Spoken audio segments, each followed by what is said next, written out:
Hello and welcome to my video on the Instro Scion.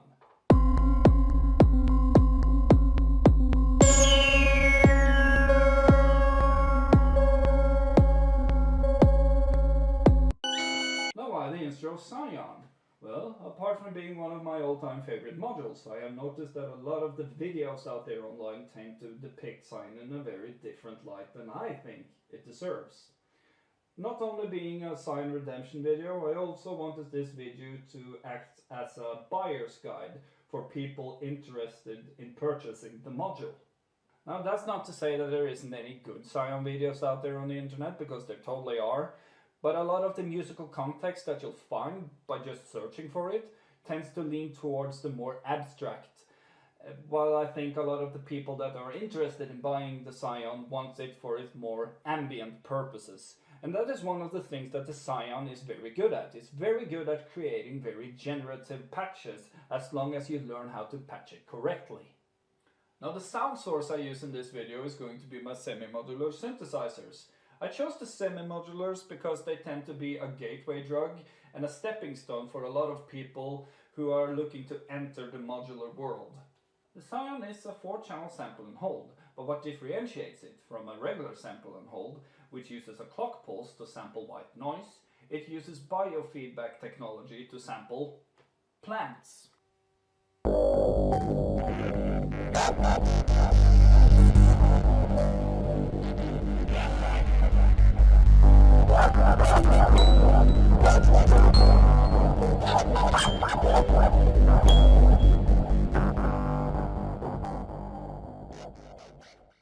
The module itself has 4 vertical channels arranged horizontally across the module, each coming equipped with CV, gate out, a potentiometer for slew, an attenuator, a gate in, and lastly a hold button. The module also has CV control over its density slider and its sensitivity pot. And lastly, the module also lets you listen to the raw signal out. By pressing the leaf, you can influence the raw signal.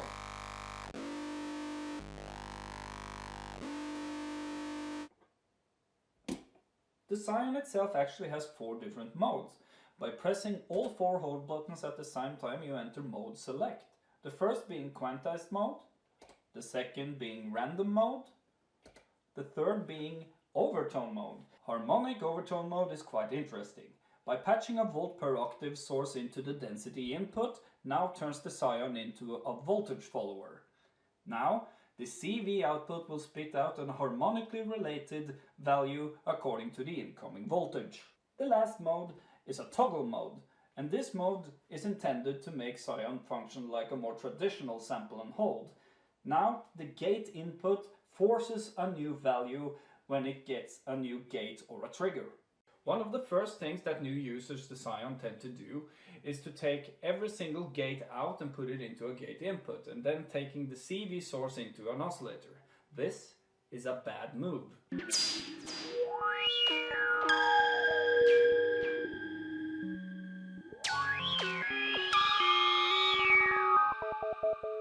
Not that there's anything wrong with it. I have actually enjoyed pieces like that myself. In this video, I want to teach you how to take patches that sound like this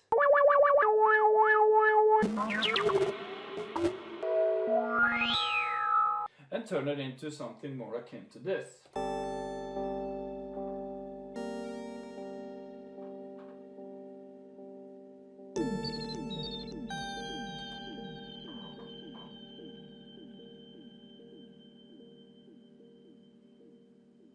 By the way, I actually made a song using the raw signal output from Scion as a sound source. It doesn't sound good, but I did it anyhow. Now, in order for me to give you advice on how to make better patches with the Scion, we're going to have to start with a blank slate. Perfect! Now, before we can start patching with the Scion, there's some preparations that we have to do. Firstly, make sure that every oscillator that you're going to use for musical purposes are in tune. And second of all, make sure that the Scion is in mode 2, voltage mode. Just want to touch upon a few things before moving on. Make sure that the sequencer that you use has the ability to program in rests and stops. Also make sure that the sequencer has the ability to play back its content in a random order. This will greatly benefit the Scion.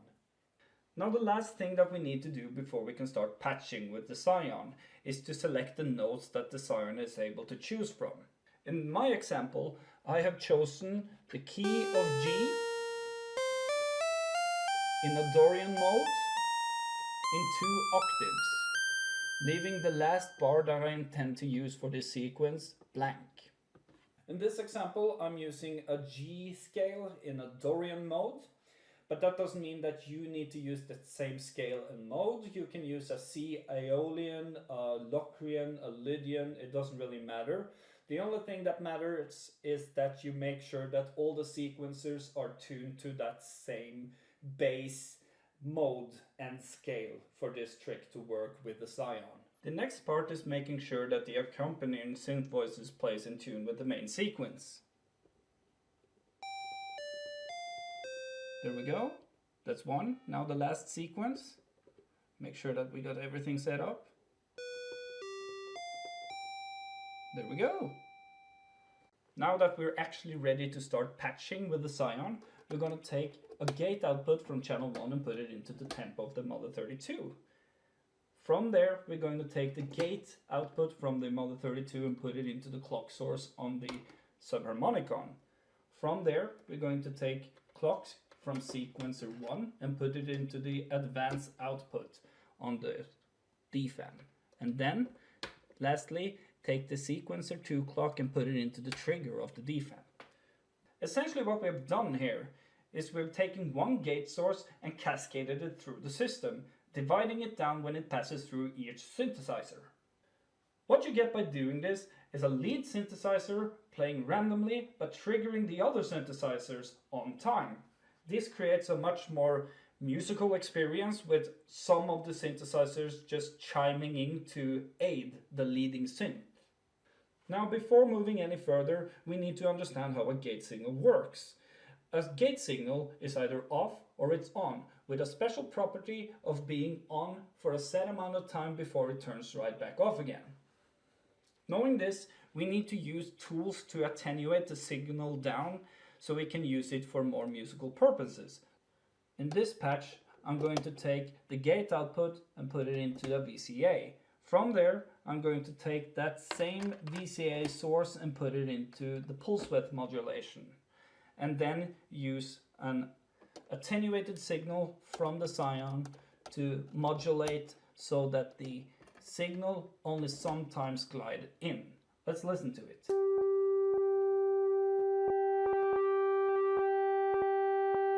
Now the next thing that we want to do is to take the gate output and duplicate it and put it into the gate input on the Scion. Specifically the one that modulates the pulse width modulation. The reason for doing this is that every time the Scion registers a gate in, it creates ratchets, and we're using this to make glitching effect in this particular patch. There's 3 more things that we need to do with the Mother 32 before we're done with it. So we're going to take the VCO2 from the DFAM and fatten the sound of the Mother 32 itself. We're going to use a volt per octave source to make sure that the oscillator that we just plugged in plays in tune. And then lastly, we're going to use our last CV output of the Scion channel 1 into the VCF cutoff. By now, your semi-modular should sound like this.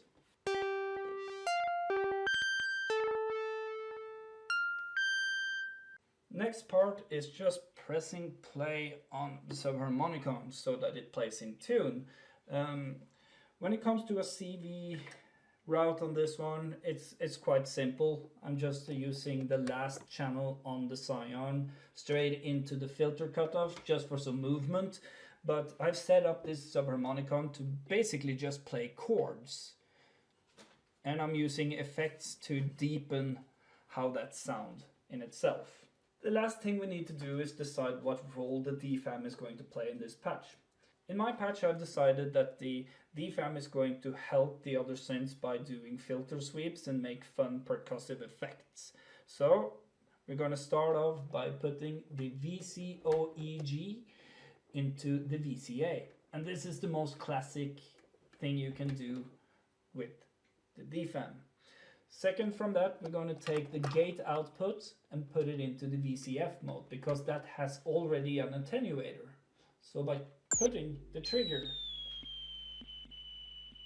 you can hear how the gate influences how the filter moves. From there, I'm going to take the fourth gate and put it into the gate in so I can get scratches.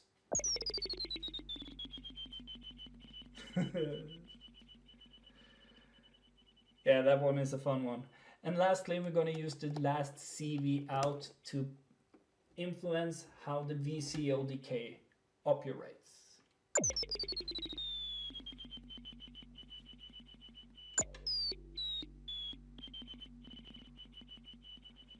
And there we go. Now, essentially, we have a patch that plays just like this.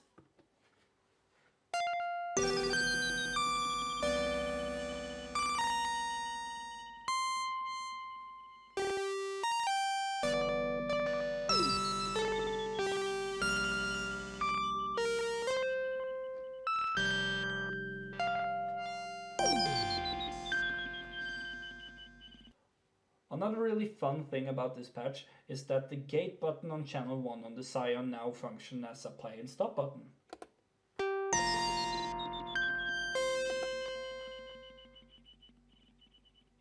When patching with the Instro Scion, make sure that you have some access to some good effects, because FX in a Scion patch does a lot of the heavy lifting, and it doesn't really matter if it is in a DAW, on a pedal board, or even in modular, as long as you're happy with the end result.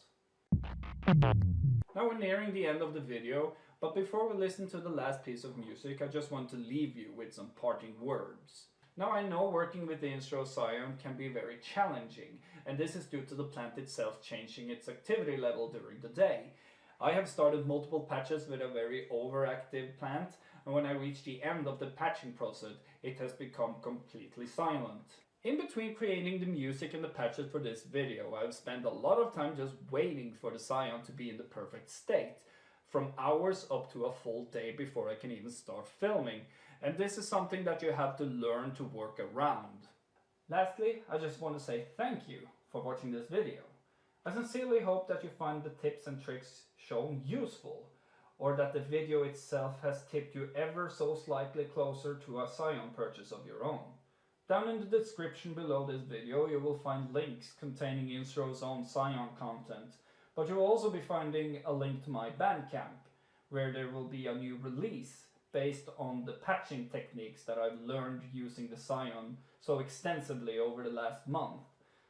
It has been a lot of fun, but all good things must come to an end, so I'll just leave you with this.